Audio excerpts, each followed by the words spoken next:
All right, so today we are here to step through the 3 steps to silencing that imposter syndrome and the fears that come with it. So, first of all, let me ask you this. Who here, raise your hand if you are someone who has felt like you've been doubting whether you have the credentials or the certifications or the experience or the results, maybe even to coach someone or to help someone with the problem that you two have experienced and overcome? Yep, I have been there. And who here has tried to perfect every post, every slide, perhaps when you're giving a presentation, to meet people's expectations, to feel because you feel like you have the pressure to do that? And who here has been holding back on speaking up because you don't want to reveal what you don't know? Yep. And who here has not wanted to start your business? You've been hesitating, you've been kind of circling around the idea, entertaining it, but not really taking that first step because you're afraid you might fail or you're worried you might not meet your client's expectations. Yep, quite common. Well, you are in the right place. You are in the right place. And thank you for joining today. It actually takes courage to even admit that we have imposter syndrome, right? Or that we have fears of failure or fears of judgment or fears around not being perfect or not showing up perfectly. And that's all quite normal.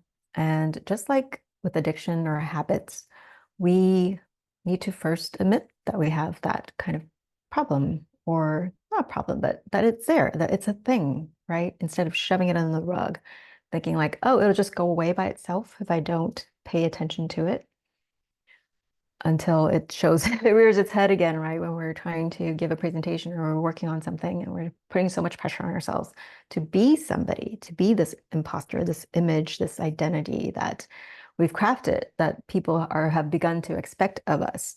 And so we hold back sharing things because, one, we're afraid that they might find out, that we might be found out about, that we aren't that the person, this great, lofty, ideal image that they now have come to expect. And why do we fear this? Why do we fear that we might not be able to maintain this image? It's because we have felt like this whole time we weren't being ourselves, that we were pretending to know what we're talking about, pretending to be confident, pretending to be this ideal person. And deep down, we're like, oh, but there's this part of me that I haven't shown yet. There's this part of me there's a dimension of me that I haven't voiced yet. And I'll give an example of my own story here. So when I started working in IT, as I had a 15-year, pretty wonderful career there.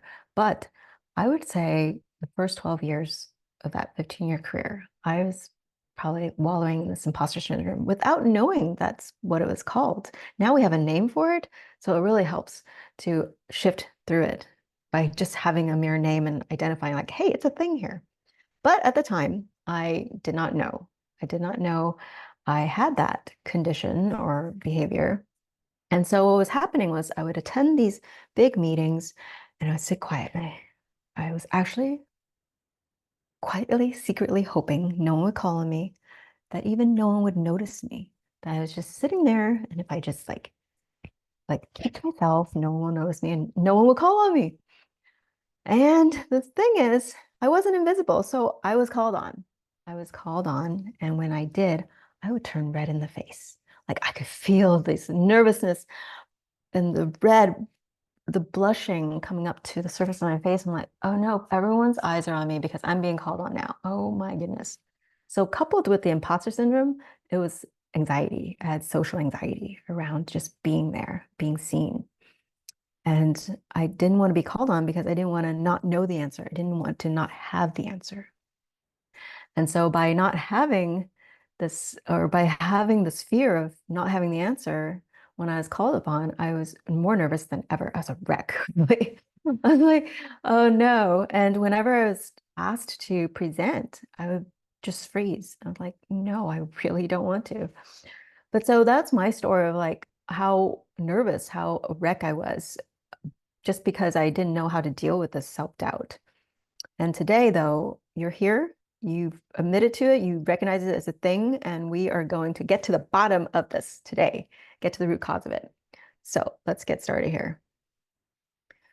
So what you'll learn today is how you can quiet that imposter syndrome and how you can trust yourself again to show up more naturally, more yourself, more authentically.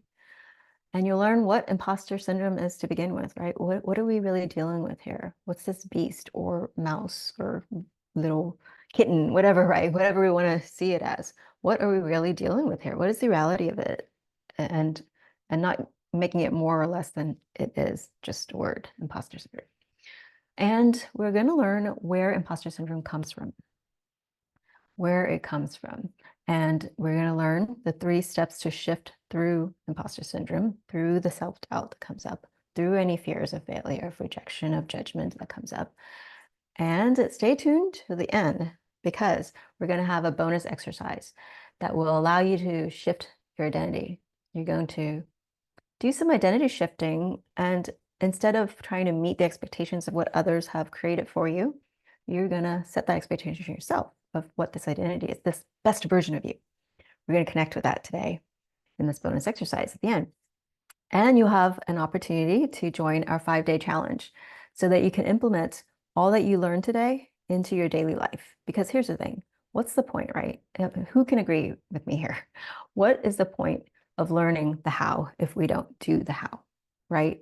And this will be your opportunity to do that in the 5-day challenge. So without further ado, let's step into step 1 here. And I'm going to share the screen for a second.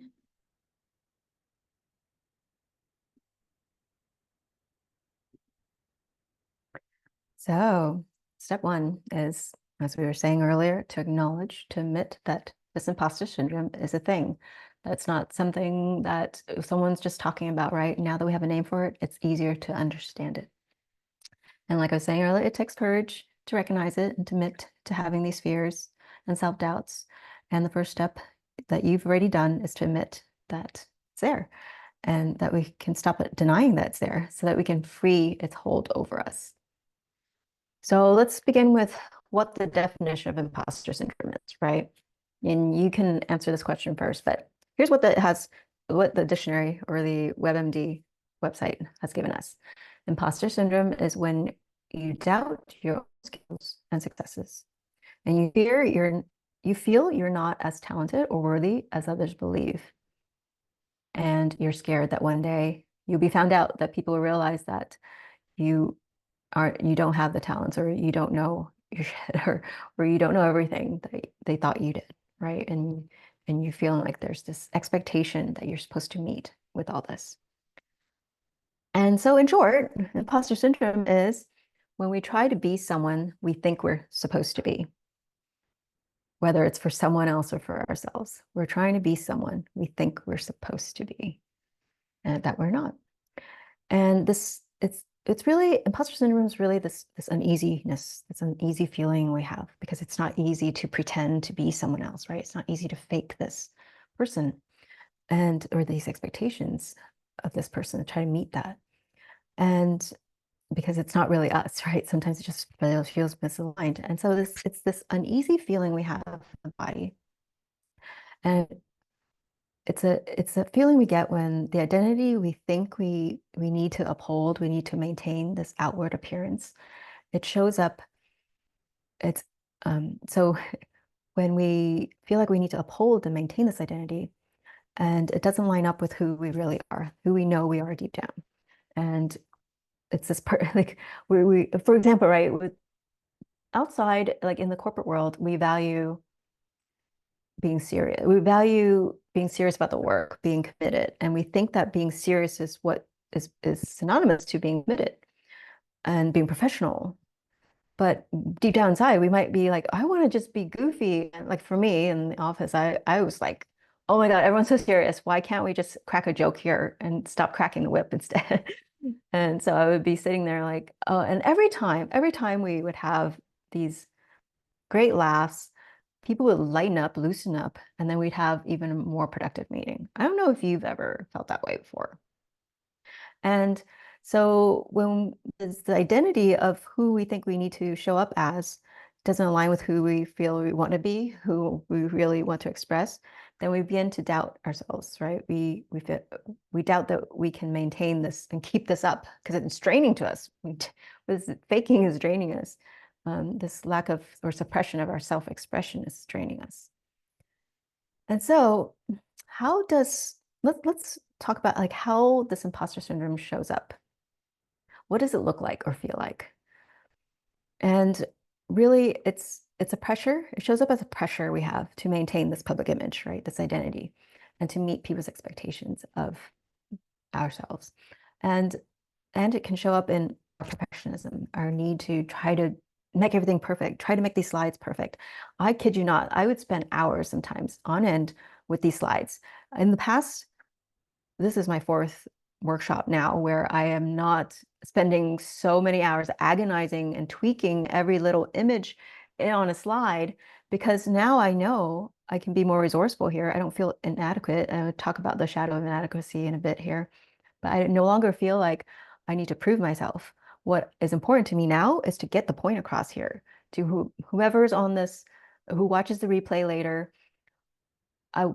Now my goal is to make sure this is clear, to get the point across, to get the information across, to educate. And it's not about how pretty the slide looks. It's about making sure that the words get through and the communication is clear. And so it's not about perfectionism anymore, and not trying to be someone who's perfect, because that's not a thing. It's really not a thing. So why strive for that? And no one expects us to be perfect. So it's all on us. We were putting that pressure on ourselves, but more on why that's happening in a bit here. And what can show up is the fear of rejection. So we fear that saying something, how we really feel, what we really think about something, people might not agree with that. And then we might feel like, oh, we don't fit into that tribe because they disagree with us. Or we might lose a follower. Someone might unfollow us if we share something authentic or vulnerable, right? And it can show up as fear of judgment. So if we show only the best side of us, right? And we if we only show that best side, they don't really know who we are and they can't really connect to us. But on the flip side of that also is we're afraid that if we show the not best side, if we show some vulnerable side, we might lose credibility among these people that we want to serve, and we want them to see us as this role model, this perfect somebody who is walking the talk, who can show them the way, and that we've graduated so far beyond that we can't be flawed. No, that's not relatable and that's not human. And it's time to stop pretending. I know I was pretending to be that way for a long time. I was like, oh no, what if I share like how I'm feeling, like a moment of weakness I had? What if I share that? Then they might feel like, oh, then you're not over the challenge yet. You haven't really graduated beyond that challenge, Kelly. But no, it's not even about that, because it's not one little thing that makes us like this, like credible, right? So we need to lose that hold. And the Gene Keys actually just helps us tremendously in that kind of mindset work. It's not a mindset work, really. It's like just coming to terms with like, hey, this is not what we need to hold on to anymore. So more on that later. So another way imposter syndrome can show up is a fear of failure. So not taking risks. We are afraid that we might make a mistake if we take risks, and we're afraid of failing, and we're afraid even our own decisions. We don't trust that we're making the right decisions. And so then we don't take action. We overcalculate, we overplan. That's what shows up as well in this fear of failure. And so we're afraid of making mistakes and making the wrong decisions. That's really all common symptoms of the imposter syndrome. So now step 2 is to find this root cause. Let's go dig underneath the surface, go down to the root of all this, and begin to really understand what's going on underneath it all, and begin to understand the fears so we can feel safe again. We can trust ourselves again. because that's what the opposite of fear is. It's trust. We can learn to trust again. And it's all founded on a sense of safety. So let's talk about the root cause. Where do these doubts and fears of being found out or who we really are, where do these fears come from? Well, let's talk about why we're perfectionists today, why we fear making mistakes, because that's what perfectionism is at its core. It's the fear of making mistakes. Well, the reason why we are perfectionists today dates back to when we were probably a child, most likely, because we have not, for the longest time, we have not been given permission to make mistakes, and we haven't given ourselves permission to make mistakes. Because when we were younger, we were ready, that permission was taken away. The permission slip to be ourselves even was taken away. When we were speaking out loud, out of turn, that was kind of, that permission slip was taken away. And then someone would yell at us or slap our wrists or say, no, we shouldn't do that. And so because we haven't been given that permission in a while, in fact, chances are the last time we were allowed mistakes was when we first learned to walk, right? We were, oh, okay, it's okay to stumble at first, to trip over something at first, to trip over ourselves at first, when we're learning to walk. And then after that, the expectations were way up here of how we should behave, who we should be, and mistakes are not okay anymore. And so growing up, we got slapped, scolded, punished, perhaps, maybe even spanked, maybe when we made a mistake, however big or small the mistake was. And so we learned at a very young age to be serious and to take ourselves seriously.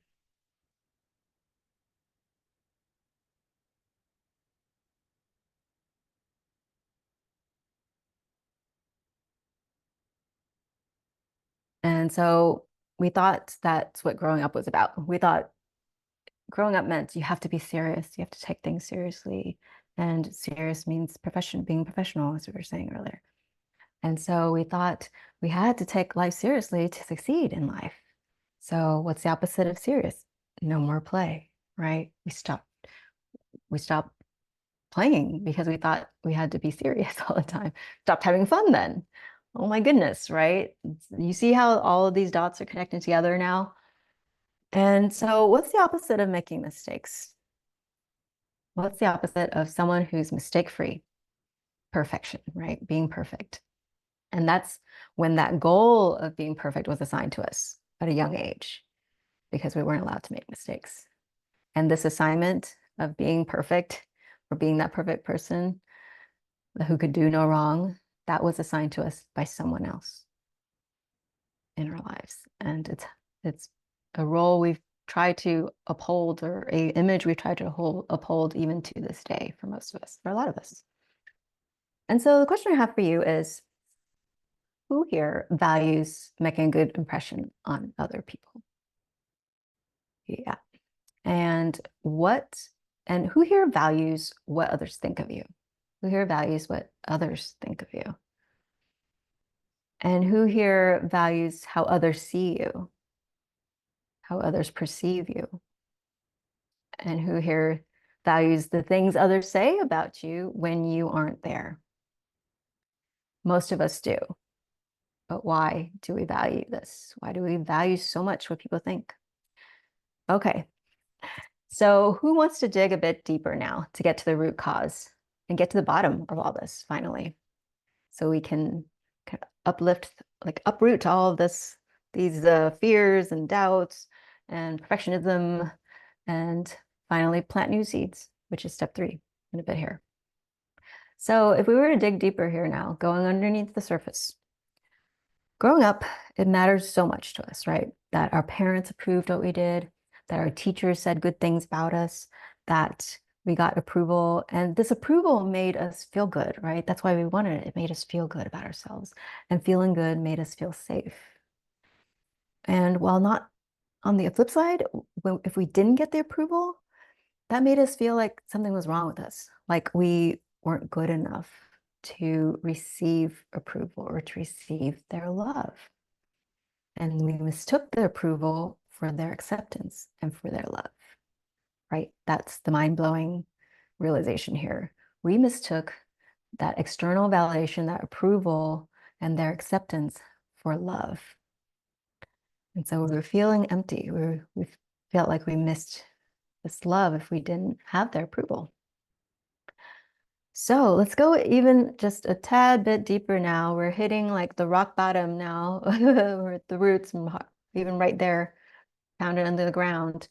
And so if we dig even deeper here, and the deepest level, what we learn is if they didn't approve of our behavior or something we did wrong, quote unquote, wrong in their eyes or relative to the social norms, or if they praised another sibling or worse, praised someone else's kid, then we felt rejected, right? We felt like we weren't good enough. We felt maybe even abandoned by them and by these adults in our lives. And especially if we got the silent treatment, that's truly feeling abandoned, right? And all that. So what we're beginning to see here is many experiences from the past, many experiences we've had from the past, they've created these fears then of rejection, fears of failure, fears of making mistakes, all because we didn't receive the approval, the acceptance, the forgiveness of our mistakes, and all of which what we thought was love. And we thought we needed these things to feel loved and to feel lovable and to feel worthy of love. And we thought we had to be perfect, like be on our best behavior, free of mistakes to receive their love. And in seeking their approval and their love, we wanted to prove ourselves and our worth.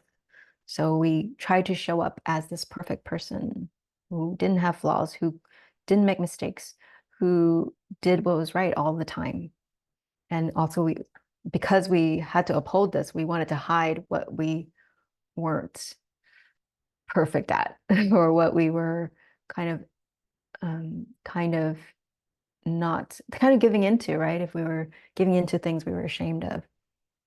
And if we did that, then we felt if we upheld this, then we would feel that we were lovable. And that's why we put so much pressure on ourselves to be this perfect, ideal person's image, this identity. So to sum it all down, everything we do, let me share this here. To sum it all down,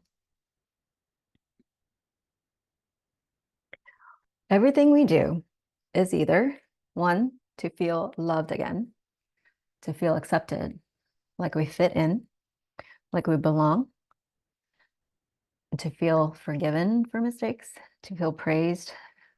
So that's one. Or everything we do is to avoid losing love, to avoid losing these feelings of acceptance, of fitting in, of belonging, of being forgiven, of being praised, of being admired.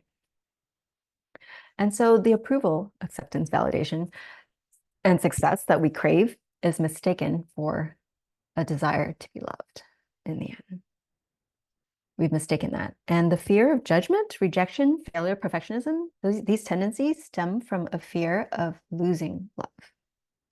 And this is why self-love is all the rage today. This is why it's just so paramount to self-love is so paramount to our success, our self-empowerment, our self-assurance of confidence and going out there and doing what we want to do. And if we want to serve the world, we first have to come back to this place of self-love and self-sovereignty, self-empowerment, standing so strongly in ourselves again, feeling so safe and loved within. More on that in a bit. So now that we've uncovered and got to the bottom of all this and revealed the root cause being imposter syndrome comes from our human need to feel loved. That's all it is, fundamentally. So now what? Now what? And you might be thinking, wait, so if our parents, you might be thinking, so if our parents and teachers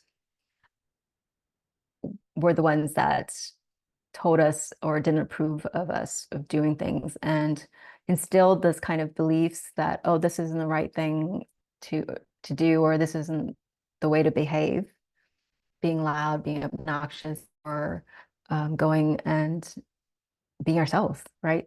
Like expressing ourselves. So we might, it's really easy, right, to fall into that the playing the blame game, so to speak, of blaming our parents or our teachers, other adults in our lives, or friends who we saw were bullying others and we thought, oh, that's okay to do. We can't, like, it's so easy to blame them, right? But we have to understand this. The bullies out there, the parents, our teachers, there is a high probability. I I would guess 90%. I haven't looked at the numbers if there are such statistics, but my guess would be 90%. So there's most likely a high probability they too experienced the pressure for perfection and this lack of love as well from their parents, or the lack of approval from their teachers. They probably didn't see any role model in their life to follow, to say, oh, I can let myself be, I can let others be, right? They probably didn't see that. They saw others trying to control, okay, this is how you're supposed to be. This is what society says to do, go to college, do this, do that, and and so they didn't know better. They didn't know better, and they didn't see anyone, any role model to teach them otherwise, to teach them another way of teaching, of raising a kid. And chances are they experienced perhaps traumatic events in their lives. Like they may not have been raised in a loving household themselves. So how could they see this better to raise people in this better situation or this better way? And so there's a lot. This is really a call to have compassion for them as well, and the humanity in all this, right? Is that we are all humans, and when we can see everybody that way, it's so much easier to accept and forgive, and so that we can free ourselves and move on, move forward. And so, um, just one last note about this, actually, since I have this up here.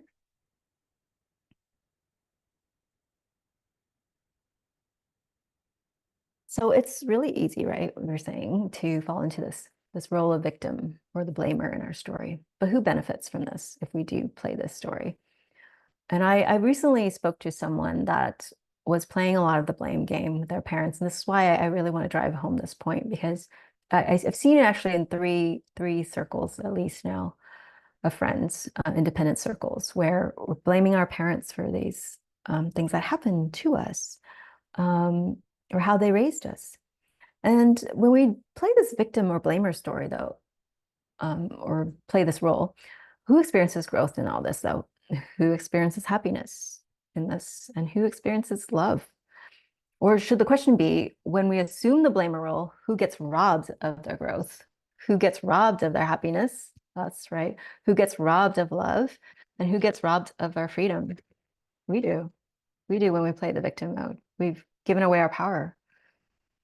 And to truly be free, we need to assume the hero role. We need to be the hero of our story and our hero's journey. We need to answer that call, the hero's journey. So, as the hero of our story, now that we know the root cause, imposter syndrome, again, being it stems from our human need to feel loved. Now what? Well, since we're at the rock bottom here of the roots, now we can, there's nowhere else to go but up, right? Nowhere else to go but up from here.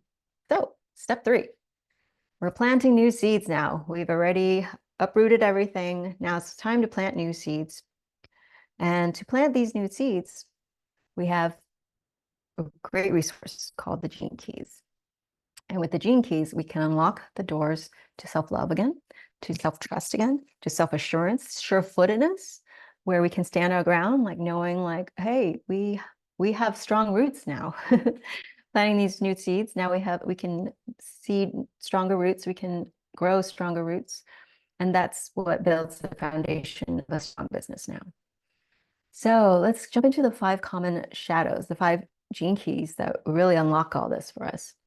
And the 5 common shadows behind imposter syndrome are these in this diagram here. And this really ties into shadow work. And I have to say, shadow work is really the core foundational mindset work for starting anything really, for growing, for our transformation, like lasting transformation, and for starting a business. And the reason being that shadow work returns us to feeling complete again.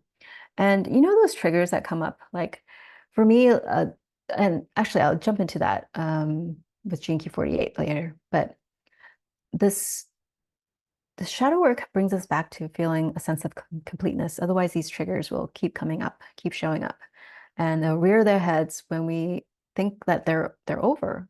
We think it's over. We don't have those triggers anymore. We're like, we're good. We've graduated beyond it.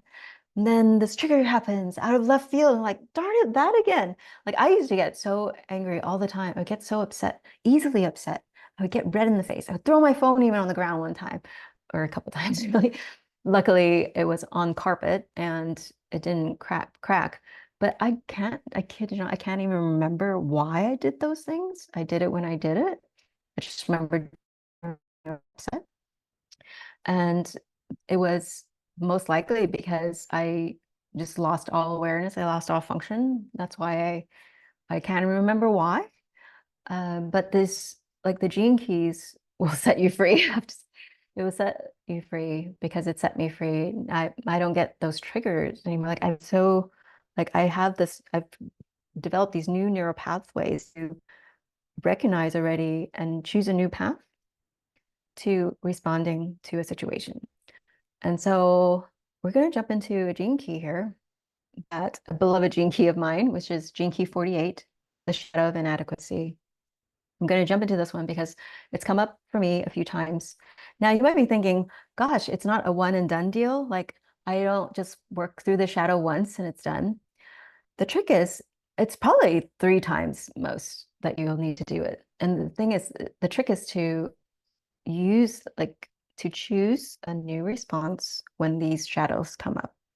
And as you choose that new response each time, you're rewiring a new neural the same. You're rewiring your mind, right? You're to a new way of responding, and you're creating a new neural pathway. And each time you make that choice, it solidifies, it engraves. If you think of it as like engravement, what happens is you will solidify that path, and you'll travel that path. It'll be more automatic versus the automatic response or reaction you're taking the path of today.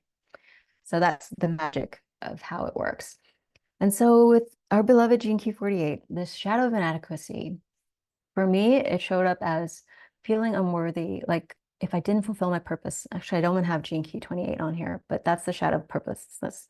And these two shadows combined, it really effed me up for a little bit there, because I was like on this search, I'd say for a few years now, on a search for this purpose, this elusive purpose, as if it's a destination. It's the one thing that I have to focus my whole life on.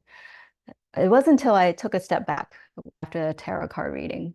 I took a step back and was like, and I learned that because the tarot reading, my guide said, you have nothing to prove, Kelly, and you have no one you need to serve but yourself right now. And that's when I took that step back. It gives me chills actually to bring it up again right now. So when I took a step back though, and I really like when I heard that from my guides, and it immediately took the pressure off me to find that purpose and to feel like I don't need to prove my worth. And this shadow of inadequacy, it showed up so much in my life. It's actually in my IQ sphere of the Gene Keys profile. And it's come up because when I've met with clients in the past versus the recent times, in the past, I would have this sense of like, oh no, I really want to show that I can help them. I really want to prove myself that I can help them, that I have the information they need, I have the answers they want, that they're looking for. And all this pressure I was placing on myself was actually a disservice for both parties. I wasn't believing in myself. I wasn't trusting in myself. And for them, it was just like, I wasn't being present then. I was like, just more thinking about like, okay, how can I show that I can do this? How can I meet their expectations? What if I don't meet expectations? I was in this wallowing in my head. And the past few other times when I've met with clients, I've been so present, holding space for what they've had to share, and letting them like have this free association for them to have the breakthrough themselves. They've actually arrived at the breakthrough themselves. I'm just like this conduit now. Like I don't even need to do it. No, I just need to guide them, right? Guide them in the right direction. But it's more about holding that space for them to think through, have that transformation, to feel through and intuit what they need in that moment. And when there's a question, like a chance, like I kid you not, I've seen that like I can just answer, I can just question them back and they'll have the answer because they've connected back to their intuition. And this is what the Gene Keys tremendously helps us with, is connect back to that place of self-trust and intuition. So this shadow of inadequacy has shown up, and the way I shifted through that is through resourcefulness, figuring out like, okay, what do I need? Where am I feeling inadequate? And what resources can I apply?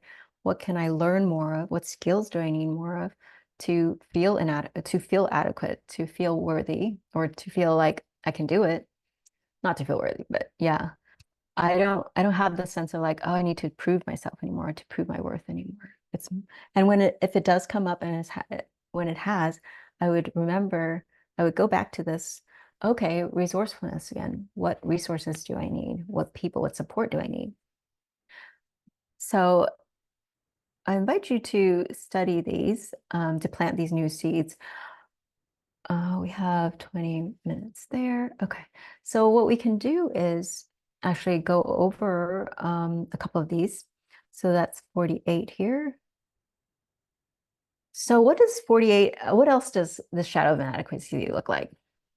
So as coaches, we often doubt our abilities. As new coaches, we might doubt our abilities to meet someone's expectations and to be able to help somebody. And we might feel like we lack the knowledge or credentials or qualifications to truly help our clients. And to apply this gift of resourcefulness, what we can do is if we feel not prepared for meeting a new client or for helping a new client, and instead of shying away or like quitting before we even start helping or giving up before we start helping, what we can do is lean into this gift of resourcefulness by researching, seeking mentorship, seeking coaching guidance, or developing or finding some new tools or techniques or strategies, right, to have or learn new skills to help us feel more confident in coaching, in our abilities to coach and help our clients. And a practical step, how we can apply this in a practical way, is to carve out some time to learn and develop these strategies or apply these strategies that we learn, and to apply a new sense of creativity in our sessions, and just really becoming more present, like more in our body when we're meeting with our clients, right? So that we can give them our full focus, our full attention, our full awareness to guide them to see any blind spots that come up, like, oh, have you thought about this? Have you looked at this, right? And kind of, yeah, like it's like this crystal ball we're looking at together, and we're seeing what else is there that we haven't, which other side, which other perspective we haven't looked at it from. So an affirmation we can use for shifting through the shadow of Gene Key 48 is, I trust in my resourcefulness. I have everything I need within me to support my clients. And the Siddhic frequency, wisdom of Gene Key 48 is, it's really our essence, right? At our core, this is, if you have Gene Key 48, or even if you don't have it, you can actually tap into this essence of wisdom. And how this can be, what this can address, wisdom can address, is if we're constantly looking for external validation or certifications to feel worthy or to feel adequate or to feel like we can help our clients, then what we can do is by applying wisdom, to apply wisdom, we can trust in our intuition and trust that we have this knowledge already. We have everything we need, actually, to help them, rather than looking for external validation, or rather than thinking we need more credentials in order to start.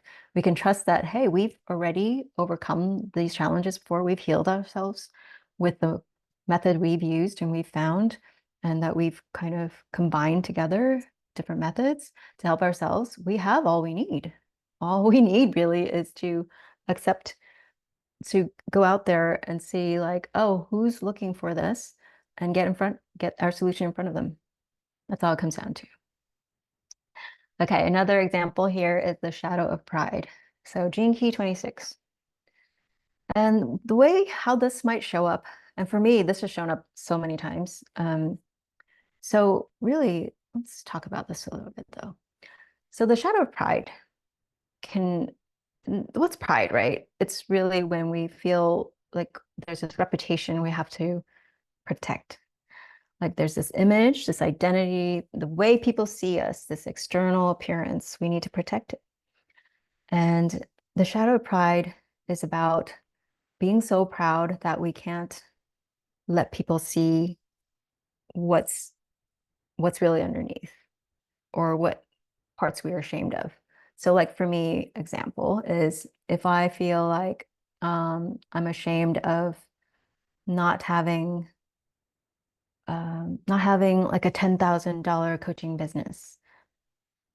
So, right? What if that has nothing to do with helping people? And the shadow of pride is coming from this scarcity mindset of like, oh, we need so huge results to help somebody. Like, I need to have helped 10,000 clients to be helping this one person.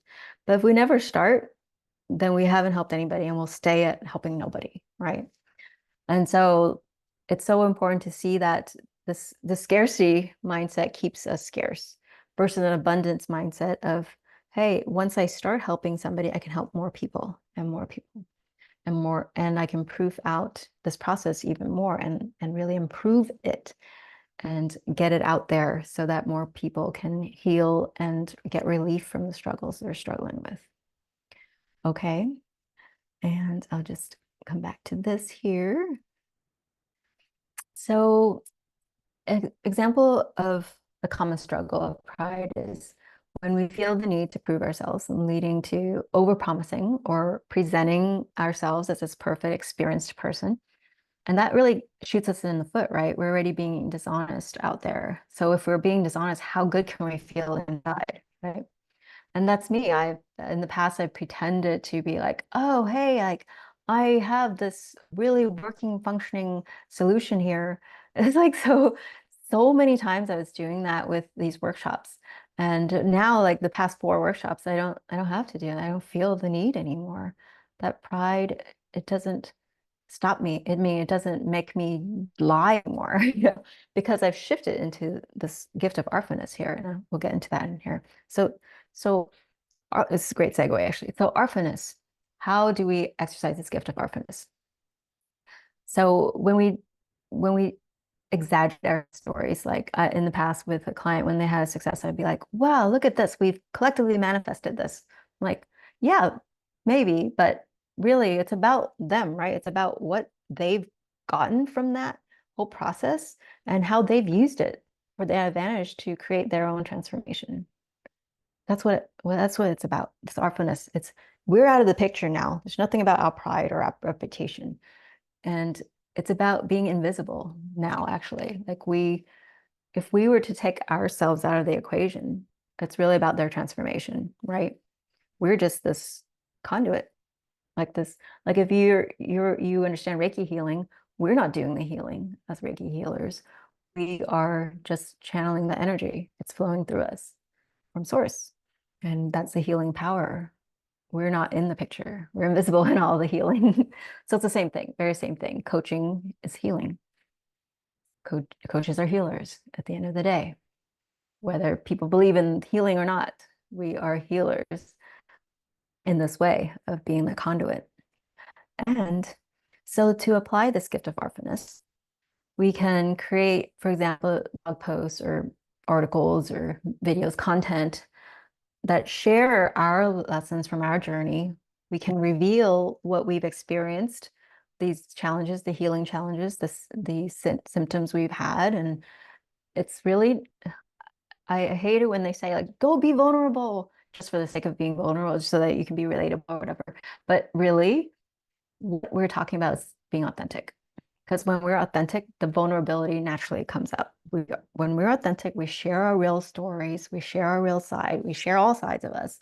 And being authentic, that's what it's about. Connecting through authenticity will naturally show the vulnerability. And that's what makes us relatable. Authenticity is relatable.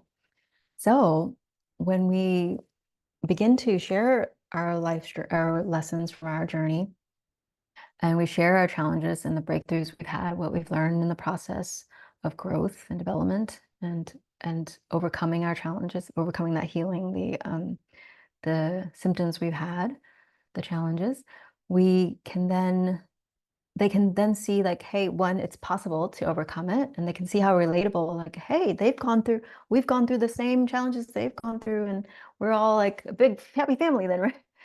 And so that's what it's about. It's about sharing our story, and so that they can see that, hey, there's hope for where they are. And an affirmation we can use for openness is, I trust that my authenticity will attract the right clients. I don't need to put my worth through exaggerating my results or my progress or anything of that nature. And yeah, the Siddhic frequency of invisibility, it's that essence of invisibility, like where our higher self is doing, it's doing the healing, it's being that force for good out there, because we're one and connected. We don't really need to seek out external validation. We don't need to be that famous, like be the face of everything. We're that conduit, and in being that genuine kind of genuine force for good and a symbol of healing, we naturally draw the right resources to us, and the right people see us. We don't even need to seek out that attention, right? Or the approval or validation anymore. And so it's this Siddhic frequency of this essence of invisibility is about the coach shifting, like the coach, shifting our focus from seeking validation to genuinely serving our clients, and to prioritize our client success over receiving recognition, and knowing that this recognition will follow naturally without needing to chase it, right? I used to chase clients. Like I used to like, hey, hey, this is a great program. You have to sign up. Or I didn't say that, but it's like something along the lines of like I would reach out and thinking like, oh, I really need to get this client, even though they weren't really aligned with who I wanted to help. And that was really a travesty there, because I had these coaching experiences where I felt like there was no synergy because I had chased instead of receiving the right clients that came up that really matched what I strongly wanted to help them with. So that's really a big misalignment there that I've learned through, and it's all a learning process.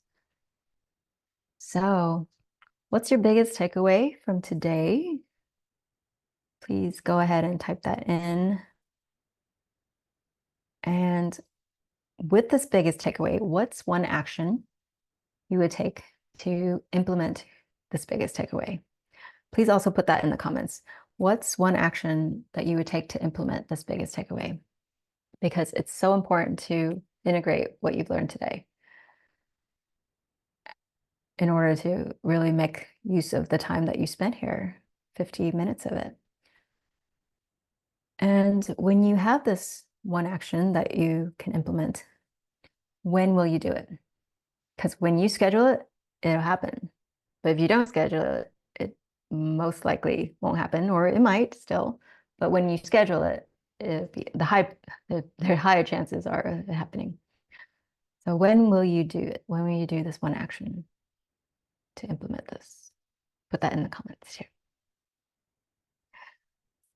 Awesome, awesome.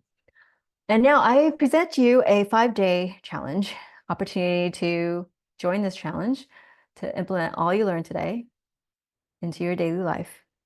After all, again, there's no point in learning the how if you don't do the how, right? So important to do the how. And the how is the shifting through these shadows, looking them up and I'll drop the link in the description here. looking up these shadows, right? This is the homework or the integration, the doing of the how is to look up these gene keys and reading through a very short, like 3-paragraph page where you look at the shadow of the gene key, you read the gifts and of that gene key and the acidic frequency of that gene key through Glenda's website. I highly recommend Glenda's because she does such a beautiful job of paraphrasing what Richard Rudd has put in his audio, his audio, it's his gene key audio library. She does such an amazing job of paraphrasing these. And so all you have to do is read those 3 paragraphs to really integrate the gift, like begin to create these new neural pathways, right? Because each gift is really a creative way of responding to the shadow in a new way. Instead of being stuck and trapped in the shadow frequency, you can see a path forward, a new neural pathway forward to begin to shift into these gifts and into the acidic frequency. Okay, I hope that all made sense. And so this 5-day challenge, it's your chance to learn to really do the how, right? It's about not just about accountability, it's about the how, like doing it to solidify it as a process that you can go to. It's your go-to process for everyday living, everyday challenges that you face. For example, hey, if you're feeling that self-doubt, go into this gift of self-inquiry. Like ask yourself, like doubt the doubt, right? Ask yourself, where is this doubt coming from? Is there any proof that there's any weight, this self-doubt or this doubt thought? Is there any weight for it to exist? Like, why is it even there? It has no foundation. So let's just uproot it. Bye bye doubt, right? So you're questioning that doubt. That's what self-inquiry is about. And with Gene Key 18, perfectionism, right? And so I won't take away your experience. I don't want to take away from your experience. Just I'll put the link in the description. Just look up these gene keys on Glenda's website, read through them, and feel how it feels in your body as you read them.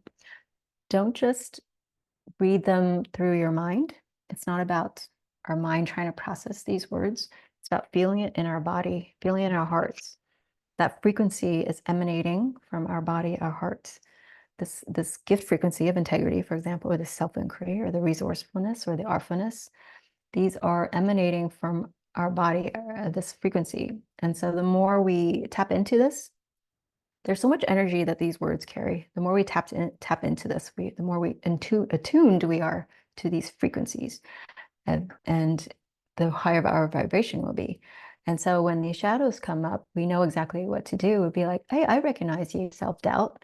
Hey, I recognize you, perfectionism. I'm going to just shift into the sense of integrity, or I'm going to shift into resourcefulness when I sense inadequacy, or even perfectionism. I'm going to switch into resourcefulness. What can I do to not feel like I need to, or what resources do I have to feel like I don't need to be perfect with everything I put out there or in everything I do.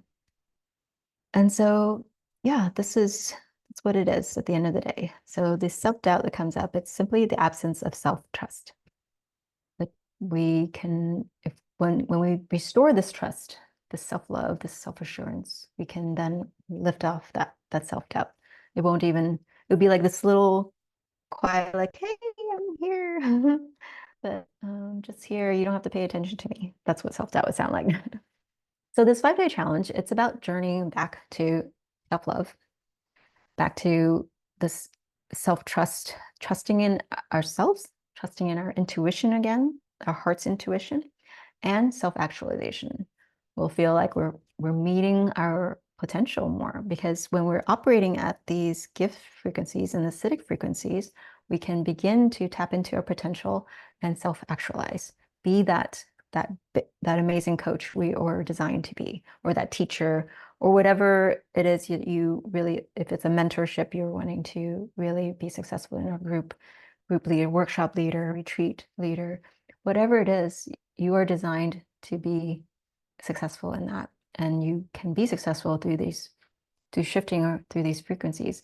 And it all starts with understanding and emitting, acknowledging the shadows. And you've already begun doing that today by being here and admitting to these fears. And the tendencies of perfectionism and the imposter syndrome. So don't stop here. Don't stop here. Join the 5-day challenge. And let's journey back to this together. And you can grab your free profile here. I will also link that in the description. And I do want to share this bonus exercise. We still have, this was meant to be 90 minutes, so I'm so glad there's still half an hour for this, but this won't take more than 5-10 minutes. So this bonus exercise, let's talk about the identity. So a lot of us talk about this best version of us. How do we get to this best version, the self-actualized best version of us? Well, it's time we get more specific and dial in on this identity more, right? Gain more clarity into this identity. Why? Let's start with some background. Why do we feel like in the past, why do we feel like it hasn't been safe to be ourselves sometimes, to express ourselves in whether it's in a meeting or to be our goofy selves if we want to be goofy, or to really share what we feel, what we think, and so we're not afraid of people judging us for thinking that, or not, or disagreeing with us, right? We don't want to have to fear that anymore. And so why do we feel we need to be a certain way, right? Like we were talking about earlier, adults, teachers, family, friends, society has imposed in the past, has imposed their ideas, the social norms, how we should behave, how we should think, how we should feel, so we hide our feelings, how we should think, so we hide our thoughts, what we should do, so we hide what we're doing, right? If we're like ashamed, then we feel ashamed of the things that we shouldn't be feeling or shouldn't be thinking. So the thing is, all of these shoulds are their beliefs, right? They're not ours. So today is the invitation to create your own identity. This best version of you is the version you define. So let's jump into part 1 of this bonus exercise. And part 1 is about, let's see. So part 1, list, if you can take out a pen now, you can hit pause here if you want. Take out a pen and paper and list the top 3 to 5 people you follow or you praise. List the top 3 to 5 people you follow online that you talk about all the time. You love them. You love hearing them talk. You love hearing what they have to say, their advice. You just can't stop talking about them because you just admire them so much. So list those top 3 to 5 people. And you hit pause if you want to get back to this. And you're done there. And then step 2 is to list the qualities you admire in them. List the, let's say, 5 to 10 qualities, or 3 to 10, however many you want to list. List the qualities. I think 3 to 5 is good. And you can come back to this when you're done there. I actually left a surprise here, but so once you've listed all these qualities that you admire in them, you might find with some surprise that these are actually qualities you too have exhibit in the past, that you've demonstrated in the past in certain circles, probably in the circles where you felt most comfortable with people, probably in meetings where you felt most comfortable. And actually, I want to share with you 1 second here. The reason why I am actually in my kitchen right now is because in your human design chart, there is this environment variable in there. And for me, it's the kitchen's wet. It's the environment I thrive in. It's where I feel most empowered, most in my element, I should say. And so like when we have parties here or we have friends over, we naturally gravitate to the kitchen because that's where it's just we all do. Maybe they're also kitchen kitchen folks with their kitchen environment. So in your human design chart, you might see that that is where you thrive. You might notice that, hey, when you are put in that type of setting, you feel more creative and your creative juices flow and you're able to express yourself really clearly. And so that's why I'm here. And so when you notice these qualities that if you think back to when you've exhibited these qualities, chances are you were in such an environment as well. So that's relevance here. And the reason why you likely have these qualities is because we actually, or people, mirror our strengths and our shadows, or so-called weaknesses, or so-called things we don't like about ourselves. They mirror what we are at the end of the day. It's not just the trigger stuff. They mirror our strengths as well. And so when we call out these strengths, we then recognize, hey, the only reason why we can see and recognize these strengths in them is because we have them as well in us. And so if you write down those qualities, next step, and I didn't put on here, but the next step of this exercise is to pick out the one quality in that list that you want to step into every morning, that you want to be known as to yourself, that you want to be known as this quality. So it could be something they have, something they are, something they do, right? And but let me give you an example. Say you want $1 million, and this person has $1 million, or say this person is the best speaker that you've ever heard, so convincing, so influential. The person that comes to mind is Simon Sinek. And if you were to use that as that one word for your identity, like best public speaker in the world, most influential public speaker, right? Let's take that for example, or millionaire, right? So I want you to take that word, and every morning when you wake up, this is the part 2 of this bonus exercise. Every morning for 7 days, let's start with that, or the 5-day challenge, you can do that through that too. Every morning when you wake up as this identity. The moment you open your eyes, even before you open your eyes, just remember this word, this one word, or this identity, like most influential public speaker, or millionaire you, and you can put your name there. You wake up as this person. What would you do? And you step off your bed into this higher, deeper, self-actualized version of you with these defining qualities. And when I say $1 million, I'm not talking about the greed, like the money itself, right? It's what the $1 million could give you. Like you could be a bigger influence in the world, right? You could, or $1 billion even. It's not about greed here. It's about what you can use the money for. Now, if you're using the money as a end goal and not as a means to an end, then that's greed, right? Because you'll be continually chasing it. And that's why there's a ton of wealthy people out there who are not happy where they are, because they haven't connected to the end goal. They're using money as the end goal. And that's where the greed comes. Anyway, not to preach there. But so the millionaire you is the person who, meaning that, what if money didn't matter in your life? What if money didn't matter? What would you do then? How would you behave? What decisions would you make, right?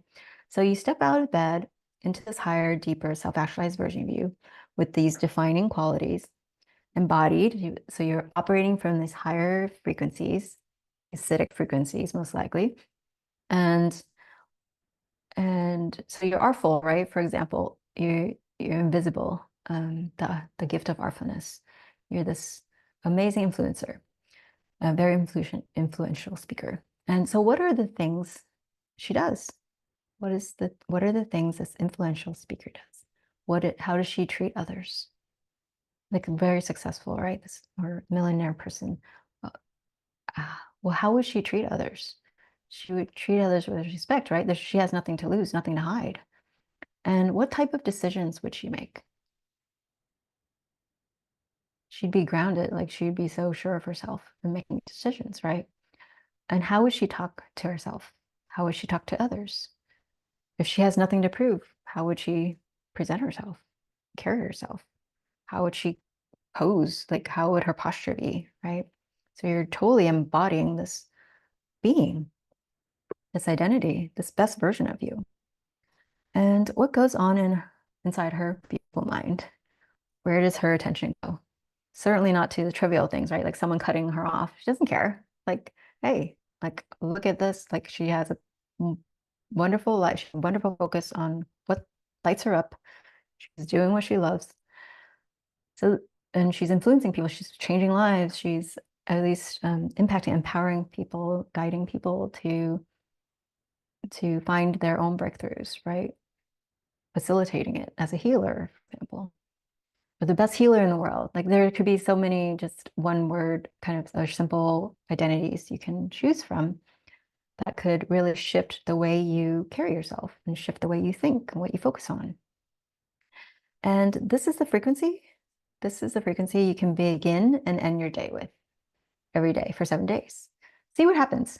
See what shifts inside you. See what new behaviors, new habits you develop, you adopt, new thoughts, new neural pathways you create as you do this. And I invite you to play with this. Just play with it and feel how it feels on you, this identity. Feel how good it feels because it's the real you. It's no longer this imposter or trying to be someone else. You're the one who chose this identity because it's aligned with who you are. It's aligned with your soul purpose, your soul being. It's aligned with what your soul came here to be and do and have. So with that, I'll close us out by just saying how honored I am to be here with you, that you're here listening and watching the replay. And please do, if you're interested in the 5-day challenge, just type interested or type 5-day, just type 5-day below and I'll get you going. I'll respond to you. And any questions, also drop that in the comments. And that's it for today.